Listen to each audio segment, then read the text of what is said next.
आइए स्टार्ट करते हैं फिजिक्स के वेरी वेरी इंपॉर्टेंट क्वेश्चन जो आपके एग्जाम पॉइंट ऑफ व्यू से बहुत ही इंपॉर्टेंट है। चलिए स्टार्ट करते हैं क्वेश्चन नंबर 1 को। क्वेश्चन नंबर 1 कह रहा है 1/4 पाई एप्सिलॉन नॉट का मान क्या होता है? The value of 1/4 pi epsilon naught. बताइए इसका आंसर क्या होगा? इसका आंसर हो जाएगा option number B is the right option. कितना होता है? 9 × 10⁹ न्यूटन मीटर स्क्वायर पर कूलम स्क्वायर। यूनिट के साथ आप याद रखेंगे। आगे बढ़ते हैं अगले क्वेश्चन की तरफ। एप्सिलॉन नॉट का मात्रक होता है, यूनिट ऑफ एप्सिलॉन नॉट। बताइए क्या होगा? इसका सही ऑप्शन हो जाएगा option number C, newton inverse coulomb square metre inverse 2। आगे बढ़ते हैं स्टूडेंट। क्वेश्चन नंबर 3 देखते हैं। विद्युत क्षेत्र का मात्रक होता है, unit of electric field is. बताइए क्या होगा आंसर? इसका आंसर हो जाएगा option number B is the correct option. Electric field का फॉर्मूला हो जाता है फोर्स पर यूनिट चार्ज, और आपको पता है फोर्स का यूनिट होता है न्यूटन और चार्ज का यूनिट होता है कूलम। ठीक है, ये चीज आपको ध्यान में रखना है। आगे बढ़ते हैं। विद्युत फ्लक्स का एसआई मात्रक होता है, SI unit of electric flux is. बताइए क्या होगा? ऑप्शन ए न्यूटन कूलम पर metre square, option B volt metre, and option C A and both, and option D none of this. बताइए क्या होगा? इसका सही आंसर हो जाएगा option number C is the correct. याद रखिएगा इलेक्ट्रिक फ्लक्स के दोनों यूनिट होते हैं। इलेक्ट्रिक फ्लक्स को फाई से डिनोट करते हैं, इलेक्ट्रिक फील्ड इनटू आपका एरिया वेक्टर होता है। तो इलेक्ट्रिक फील्ड का यूनिट अभी जस्ट आपको मैंने बताया न्यूटन कूलम इनवर्स होता है, एरिया का मीटर स्क्वायर होता है, और बी वोल्ट मीटर इसका एक और ऐसा ही मात्रक है, ये ध्यान में रखना है। आगे बढ़ते हैं क्वेश्चन नंबर 5 की तरफ बढ़ते हैं। विद्युत विभव का ऐसा ही मात्रक होता है, ऐसा यूनिट ऑफ इलेक्ट्रिक पोटेंशियल। बताइए क्या होता है? इसका सही ऑप्शन हो जाएगा ऑप्शन नंबर बी। आपको पता है विद्युत विभव जो होता है वो होता है वर्क डन अपॉन चार्ज। ठीक है, तो आपको कहीं पर यूनिट वर्क डन का ऐसा यूनिट होता है जूल, और चार्ज का होता है कूलम। तो आपको जूल कूलम इनवर्स भी आपको दिया होगा कहीं पर, तो वो भी सही होगा, नहीं तो आपको वोल्ट दिया रहेगा तो वोल्ट आप मारिएगा। आगे बढ़ते हैं। द्विध्रुव आघूर्ण का ऐसा मात्रक क्या होता है? ऐसा unit of electric dipole moment is. बताइए क्या होगा? इसका सही ऑप्शन हो जाएगा coulomb metre, coulomb metre. Dipole moment का फॉर्मूला होता है अगर Q इंटू 2L, Q यानी चार्ज, कूलम L यानी मीटर। डायपोल मोमेंट होता क्या है? अगर दो चार्ज सम डिस्टेंस पे रखा हो और उसके सेंटर से L डिस्टेंस हो और ये चार्ज का भी L डिस्टेंस हो तो डायपोल बनेगा, और उन डायपोल का जो मोमेंट होगा ना वो होगा आवेश इंटू दोनों के बीच का डिस्टेंस। ध्यान में रखेंगे इस चीज को। आगे बढ़ते हैं। संधारित्र की धारिता का ऐसा ही मात्रक होता है, ऐसा unit of capacitance of capacitor. बताइए क्या होगा? इसका ऑप्शन हो जाएगा option number C and option number D दोनों। ध्यान रखिएगा कैपेसिटर की जो कैपेसिटेंस का फॉर्मूला होता है वो आपका फॉर्मूला होता है C equal to Q by V. Q equal to C equal to Q by V. Q क्या है? आवेश यानी कूलम, वी क्या है? वोल्ट यानी बाई वोल्ट। तो इसका एक यूनिट हो जाएगा कूलम वोल्ट इनवर्स। ध्यान में रखेंगे। और एक यूनिट आपका इसका याद रखना फ्राडे होता है। एक चीज़ और मैं यहीं पे बता दूं कि ये भी आपसे क्वेश्चन पूछ सकता है कि पैरेलल प्लेट कैपेसिटर, अगर एक पे प्लस है एक प्लेट पे माइनस है तो ये पैरेलल प्लेट कॉम्बिनेशन बन जाता है, और इसके बीच का डिस्टेंस अगर डी है तो इसकी जो धारिता होगी, कैपेसिटेंस होगी, वो याद रखना है एप्सिलॉन नॉट एरिया और दोनों के बीच का डिस्टेंस। ये ध्यान में आपको रखना है। आगे बढ़ते हैं। पैरावैद्युत सामर्थ्य का SI मात्रक होता है, SI unit of dielectric strength. Very very important question. इसका आंसर हो जाएगा option number C is the right option, volt metre inverse.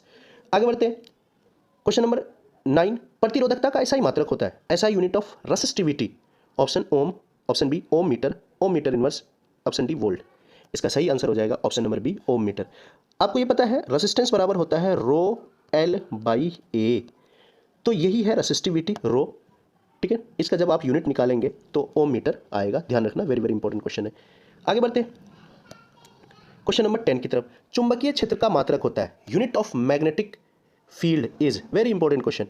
Option A tesla, option B newton ampere inverse metre inverse, weber, WB को weber बोलते हैं, weber metre inverse two all of these. तो इसका सही answer हो जाएगा all of these. ध्यान रखेंगे। ठीक है, आगे बढ़ते हैं। चुंबकीय फ्लक्स का मात्रक होता है, ऐसा unit of magnetic flux is.